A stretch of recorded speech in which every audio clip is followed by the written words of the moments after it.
The only thing I can say with confidence is you have the single greatest high pressure player in the game playing in a final tomorrow in Virat Kohli. Hello everyone, welcome to Straight Bat with Gulf News, our analysis of the Cricket World Cup. I am Sham and joining me is our sports editor Satish. And we have our special guests today are Paddy Upton and Sai Prasad. Paddy has been a regular with us. He's been a mental conditioning coach of the South African national team as well as the Indian national team. So he has a pretty much lot to unpack because South Africa just lost and India has gone to the final. And welcome to the show, guys. Thank you very much. Thanks for having us again. And this before, I know this final is we can't escape that, but before we talk about the final, let's have a look back at the semifinals and let's see where the missteps were.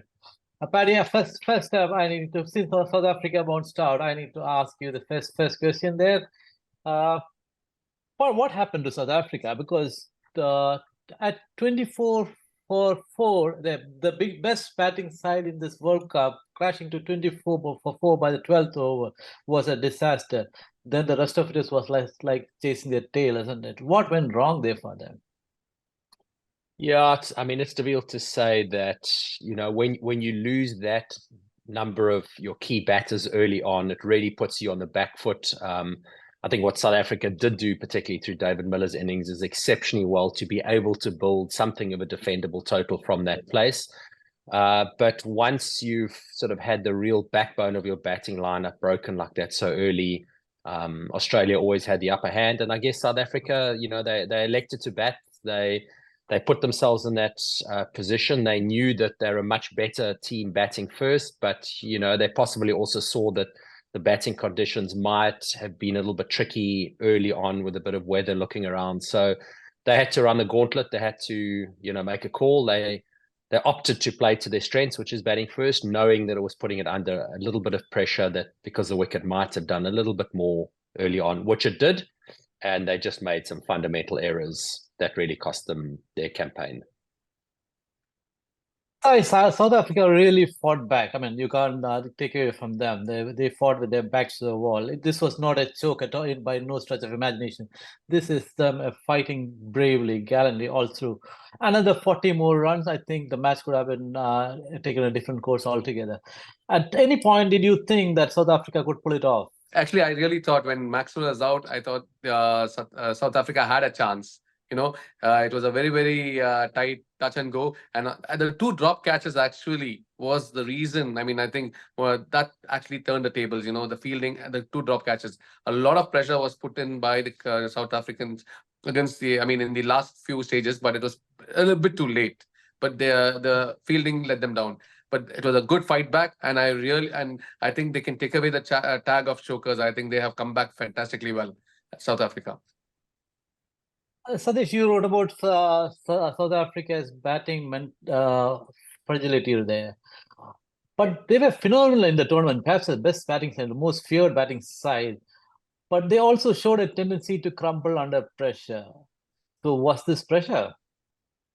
Absolutely, Sham, because that's exactly I also wrote yesterday, and I think that's where they went wrong, because to avoid the pressure of chasing, they went into the knockout without my open mindset. They were already under that pressure. That the batting they can't chase, and that's why they made the fundamental mistake of winning the toss and electing to bat first on a wicket that is wet. That's absolutely helping the bowlers. So they should have actually, if they had probably batted second, trusted their batting, they could have done much better. Again, instead of going for the pressure of the chase, they lost to the pressure of the knockout stage. That is also another pressure which they did not factor in at that point of time.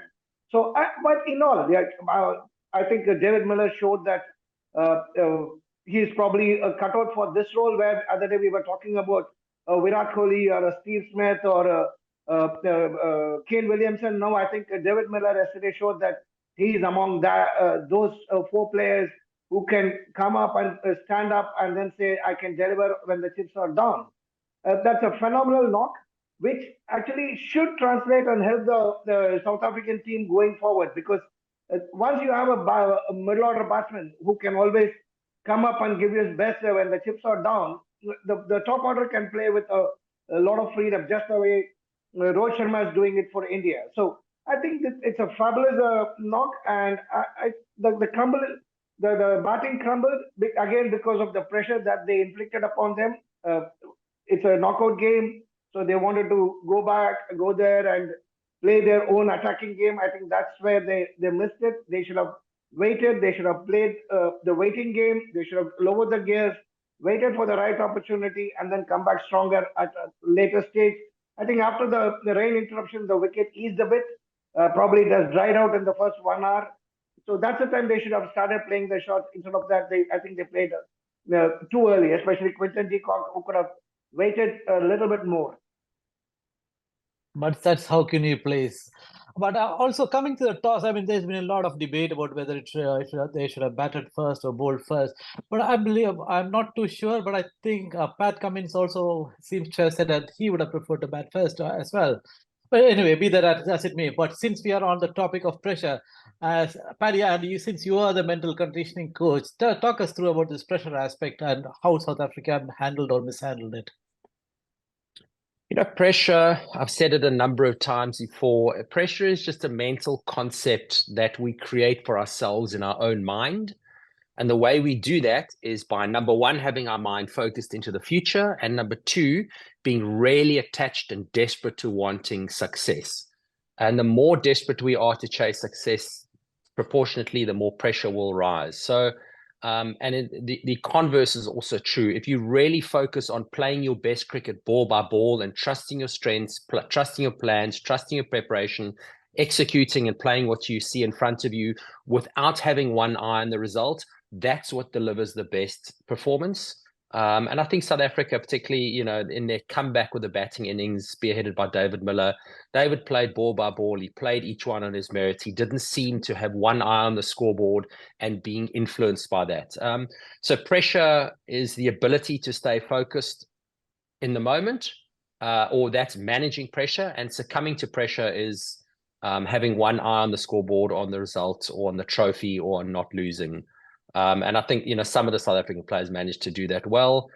And I think maybe the batters up front, as was mentioned, didn't do that well, is they didn't read the pitch, read the situation, read the conditions, and play what was in front of them. They were playing to, what has been a pre-programmed strategy, and that wicket actually didn't allow them to do so yesterday. Now let's head over to the first quarterfinal, where India beat New Zealand by 70 runs. But 70 runs might be the margin, but it certainly didn't look so comfortable. I think India actually were stretched the most in that particular game.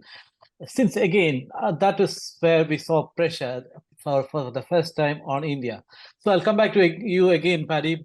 New Zealand actually gave India a fright. Suddenly things were unraveling, poor catching, sixes were flying, and nothing seems to go for India. You could see a kind of panic sweeping the ranks. What happened there? I think the word panic is probably a bit of an exaggeration. You could see there was some anxiety, and the India team for the first time was really engaged in a game that looked like it could go either way.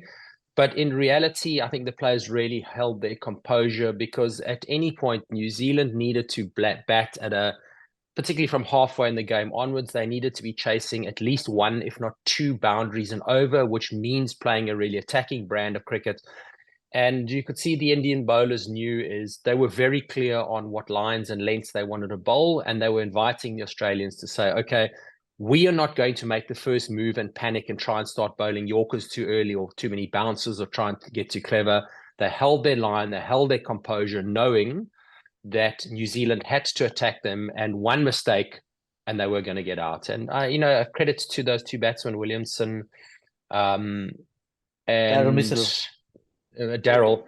They really batted well, but the whole time, the pressure was on them to score two boundaries and over, and India just have 5 bowlers who are too good to be able to hit them for 2 boundaries every over for 25 overs, even on a pretty true pitch. And we saw that pitch. I think it was obvious as well that it was going to start turning a little bit, starting to be slightly too paced as it deteriorated in that last 25 of the 100 overs of that game. So I think India were challenged, but I don't think they ever panicked, and they stayed inside their game plans. Had they gone outside of their game plans, I would have agreed with you that they panicked. All right, so Sai, you are a staunch Indian supporter. You really had your heart in your mouth. Did you? Yeah, up to the 30th over, yes, Kane Williamson and Daryl Mitchell actually was playing so well that I was very very and the drop catch in the 30th over of Shami, that also actually thought we lost the match. That was a match for us, and it was a tight game. And I was hoping until Glenn Phillips was there, New Zealand had a chance. So after that, I thought it was India all the way. And with Shami's immaculate bowling, I mean, I can't say anything more. We had the best bowling attack in that match. He came back with a bang, and his second spell was actually the turning point. All right, let's now go to the main theme here. That is the final. Australia, who lost 2 of their first games, are in the final. They have won all their matches. Even if the semi-final was they were put through the ringer, but they finally won that. But that's what Australia does best. But Paddy, again, I'll come back to you because that particular match also showcased Australia's fighting spirit. Even when the chase was unraveling, even at one point we thought Stephen Smith and Labuschagne could bat them out of the game, really. But wickets kept falling, and with every wicket falling, there was a chance that South Africa could come back into the game. But finally Pat Cummins and Stark just put them over the line. That's what Australian teams always do. Tell us about it. I think the real difference there was the fact that Australia have been in these situations so many times. They know what it feels like for that pressure to build as the game nears to an end and the score line is very evenly matched. They know how to play those situations and stick to their game plans, buy their time, know they have more time than what the mind actually thinks, and to take the game deep. They have the experience, which makes them a lot more difficult than, for example, a South Africa who don't know how to play a high-pressure semi-final game and be able to hang into the 95th to 100th over and see the game over the line. So it was Australia's experience as opposed to their superior skills, their superior game plans that played into their favor yesterday. And again, going into the final, Australia are going to go in as a team that I think this is their 8th final. They know how to play finals really well. So they will hang in, even if they're behind the game. We're not going to see them doing anything silly or stupid. They will stay in there. They'll stay in the fight until the last ball's bowled, which we saw them do against South Africa in the semi.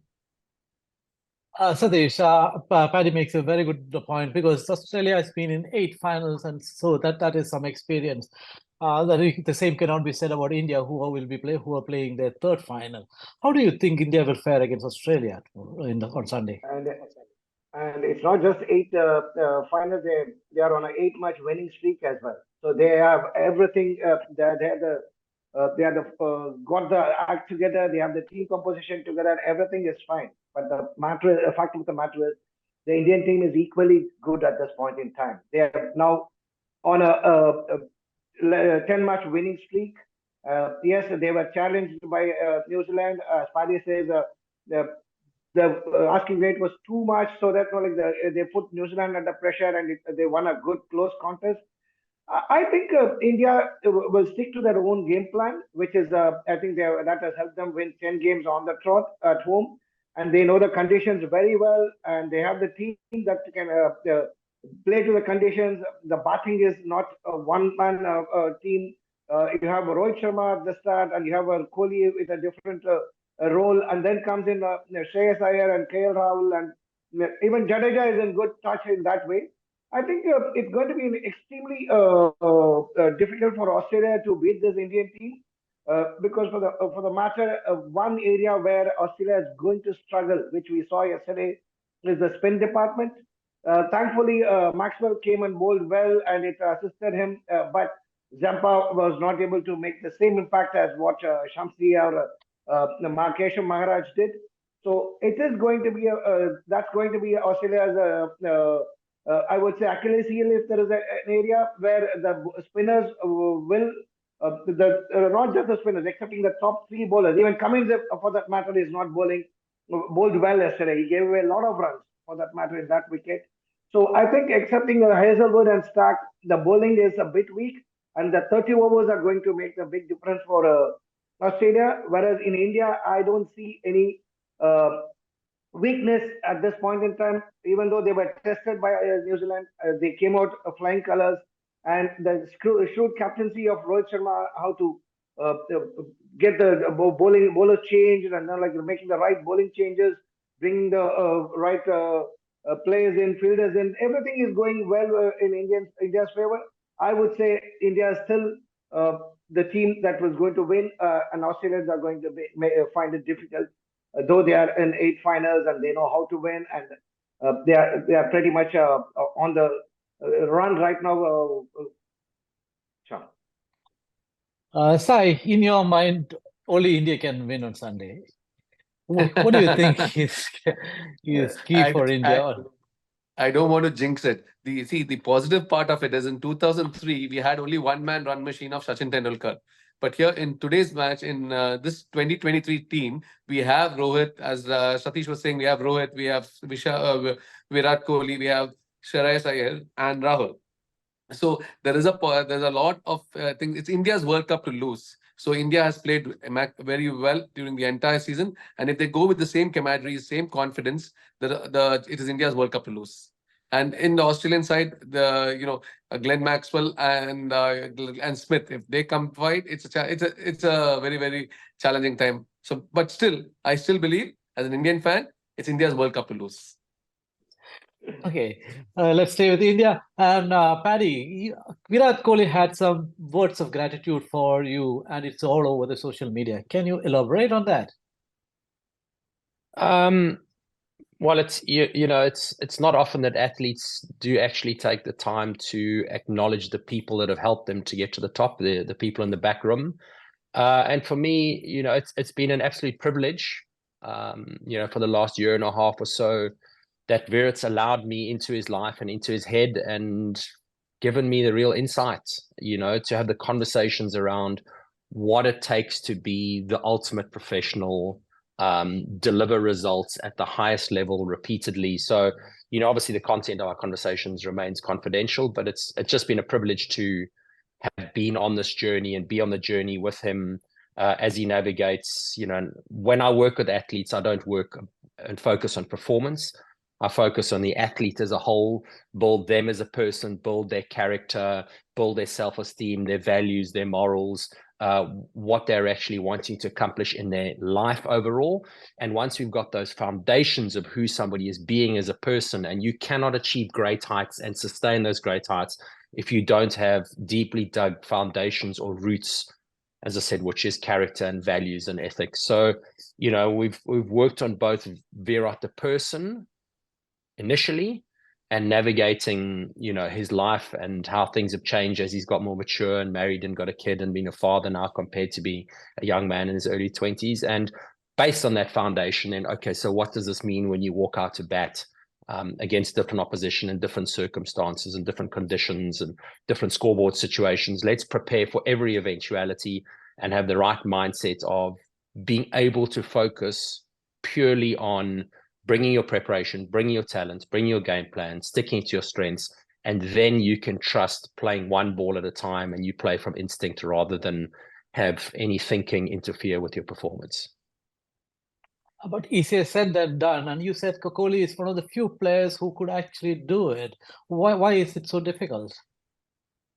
Well, if it was easy, we're talking about unraveling the mystery of life. There's people who spend their whole life trying to achieve enlightenment, and nobody is the finished product. Nobody dies the finished product. But to really interrogate what it means to be human, what it means to live in this world, to navigate the range of emotions, the range of experiences, the highs and lows, and trying to remain equanimous and focused and as unaffected as possible, but also human in this process. It's a journey that we're all on, and very few people in the world actually embrace what it means to be fully human and live into the potential that we were born with, not just as an athlete, but as a whole person. So we're talking about a journey that very few people even reach anywhere near the peaks available to them. And every now and again, you get some cricketers, which I've been very lucky to work with, for example, a Sachin Tendulkar, who he also realized the value of being the best human being I could be, and that is different to being the best cricketer I can be, but the one really complements and underpins and supports the other. And so it is very, very difficult. Life is very complicated, but the rules of life and the things that set us up for success in life and in business and sport, the principles are all universal. We all know them, but it's about how do we smartly apply them into our life. And too many people, to be honest, are too lazy, and they cut corners, avoid things, actions that don't actually move them forward. And Virat is someone who doesn't waste one moment on eating something or in a way that he sleeps or way he trains, that is going, everything he does is to move him forward as a person, as a cricketer, and he avoids things that keep him stagnant or hold him back. Paddy, right. when we spoke ahead. last time, you were talking about the hyper pressure players, low or medium level pressure players, low pressure players. How do you view the players in this current Indian team vis-a-vis with the Australian team, some of them? And who are the high pressure players? Because it's going to be a very high pressure game tomorrow. Who do you think are the high pressure games in these two teams? And who are the high pressure games in the world cricket today? That's a very, very good question. It's a very relevant question. Unfortunately, the answer is completely subjective, in that it really is a sliding scale. The only thing I can say with confidence is you have the single greatest high pressure player in the game playing in a final tomorrow in Virat Kohli. Fortunately, there are a number of other players within the Indian team who are also able to shoulder the burden of responsibility. And I guess the one just orange flag, as long as the players aren't placing too much value on Virat delivering, because if he gets a great ball and he gets out early, one doesn't want the players to get nervous. We know the fans watching will all be terrified if Virat Kohli gets out early, particularly in a chase, but there's enough good players to be able to see the team home. But to answer your question, Virat is probably head and shoulders above anyone else on either team tomorrow when it comes to being a high pressure player. And who are those in the world cricket today? Any good names we have today, Paddy? Kane Williamson is pretty solid. Steve Smith, Labuschagne is proving to be pretty good. It's more difficult to be a high pressure player as a batsman. It's probably easier as a bowler. Probably the only time it's really difficult to be a high pressure player as a bowler is when you're bowling the 19th and 20th over in T20 crickets, and then you're only tested for 6 balls, where batsmen get tested sometimes for 30 overs, like Williamson and Mitchell were tested in the previous game against India. They had 20 overs to bat at 10 and over. You're carrying there an hour and 3/4 or hour and a half of pressure. That's a very different story to bowling 1 over. So there's not many of them around. There never have been many of them around. And every now and again, you get someone who is brilliant at that, like a Ponting, used to be, like a Graham Smith was in Test cricket, like a VVS Laxman was for India, particularly chasing the 4th innings of Test matches. And probably the modern day best example, Steve Smith's good when it comes to, he's right up there with a high pressure player. But at the moment, Virat's out at front. Yeah, and you also told me that Dhoni is one high pressure player. So if you compare these two the stars of India, because one is played in the 2011 World Cup, the other one is in the 2023 final. Vis-a-vis, how do you compare them if you have to compare them as a high pressure player? Okay, that's a very good question, and that was my omission. MS Dhoni was very clearly one of them.